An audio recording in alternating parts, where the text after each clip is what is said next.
महिमा धर्म कौन एवं यार उत्पत्ति केउठी होइछि ए विषय रे संपूर्ण विवरण देवे बाबा प्रसन्न बाबा। गुरु ब्रह्मा महिमा रे महिमा महाप्रभु जगजन प्राणीमान हृदय धर्म भाव विकसित करांत महिमा रे। महिमा धर्म आमर आदि सत्य जो सनातन धर्म थिला से सनातन धर्मर जेतेबेले व्यतिक्रम हला यही समाज विशृंखलित मार्ग रे गति कला। मनुष्य एक ईश्वर चिंताधारा जिते भूली जाई नाना प्रकार पौतलिकतावाद रे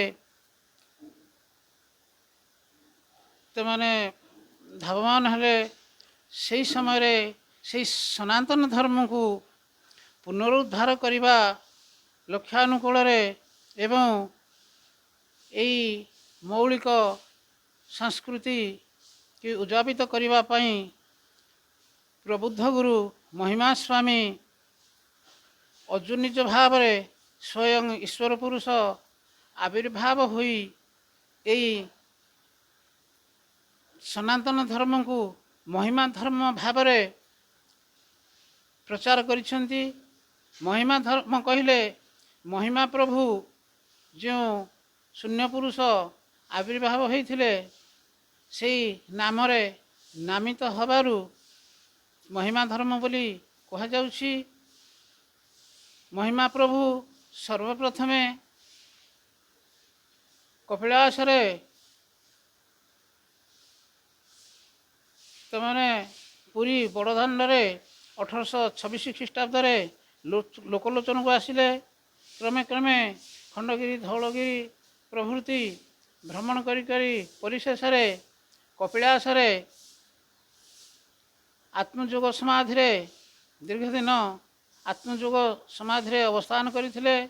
तापरे ढेंकानाल राजा ब्रह्मवर बहादुर महिमा प्रभु को 12 वर्ष क्षीरपान जोगाइथिले एवं सदानंद सबर 12 वर्ष फलाहार जोगाइथिले। परिशेष महिमा प्रभु आसी यही सत्य धर्म प्रचार प्रसार करिसेंती। यही धर्म रे दुईटी पंथा रही, गोटे गृहस्थ पंथा आ गोटे सन्यास पंथा। गृह रे रही यही धर्म आचरण करी निजर नैतिकता जीवन निर्वाह करवा जहाँकि आमे कहूचे हिंदू धर्म। महिमा प्रभु जो धर्म प्रचार करिसेंती विशुद्ध हिंदू धर्म ही महिमा धर्म। तेणु महिमा प्रभु ये जो दुईटी पंथा प्रकाश करिसेंती गृह रे रही जावजीवन यही धर्म रे आश्रित होई शुद्धाचार भाव रे जीवन निर्वाह करवा एवं से गृहरु जार विवेक वैराग्य उदय है सेमाने सन्यास अवलंबन कले। सन्यासी मार्ग रे 4टी पंथा रही। प्रथमे जे गृह त्याग करिक आसीबो सेमाने गुरुजन मान ग्रहण रे रही सेवा पूजा करी शिक्षा दीक्षा लाभ करिवे। तत्परे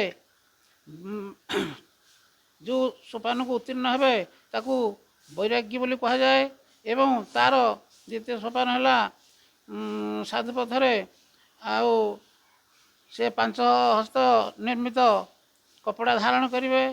तापरे 2.5 हस्त निर्मित कपड़ा धारण करिवे।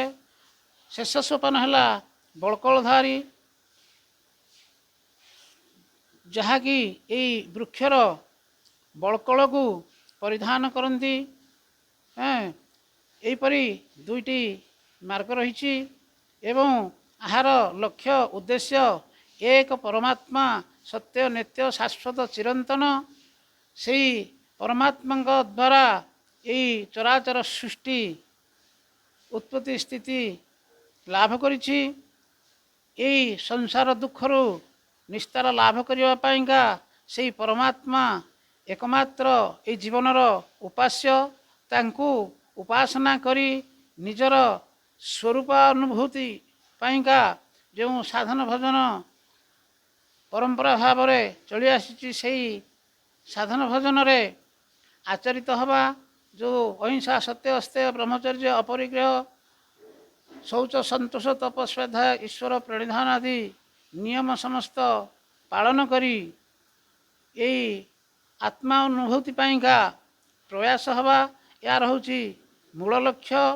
ଏଇ ସଂସାର ଦୁଃଖରୁ ନିସ୍ତାର ହେବା ପାଇଁକା ଯେଉଁ ପରମାତ୍ମା ଆମକୁ ଜନ୍ମ ଦେଇଛନ୍ତି ଆଉ ଯାହାଦ୍ୱାରା ଆମେ ସ୍ଥିତି ଲାଭ କରିଛେ ଯାହାଙ୍କୁ ପରବର୍ତ୍ତୀ ସମୟରେ ଏଇ ମୃତ୍ୟୁ ପରେ ଯାହାଙ୍କୁ ଲାଭ କରିବା ସେଇ ପରମାତ୍ମାଙ୍କର ଉପାସନା ମାର୍ଗ ହେଉଛି ମହିମା ଧର୍ମ।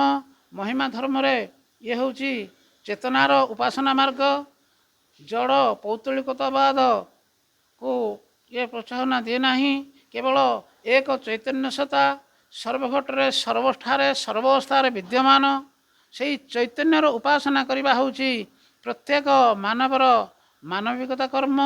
ତେଣୁ ପ୍ରତ୍ୟେକ ଶ୍ରୁତିଶାସ୍ତ୍ରରେ ଯାହା ନିର୍ଦ୍ଦେଶ ରହିଛି ସେଇ ଶାସ୍ତ୍ରକୁ ମହିମା ଧର୍ମରେ ପାଳନ କରାଯାଏ ଏବଂ ମହିମା ପ୍ରଭୁ କୌଣସି ଶ୍ରୁତିଶାସ୍ତ୍ରକୁ ଅପେକ୍ଷା ନ କରି ଯାହା ତାଙ୍କର ଉପଦେଶାବଳୀରେ ଉପଦେଶ ଦେଇଛନ୍ତି ପ୍ରତ୍ୟେକ ଶ୍ରୁତିଶାସ୍ତ୍ର ଭୁରି ଭୁରି ଦେଖିଲେ ମଧ୍ୟ ପ୍ରମାଣ ସ୍ୱରୂପ ପ୍ରକାଶ ପାଏ।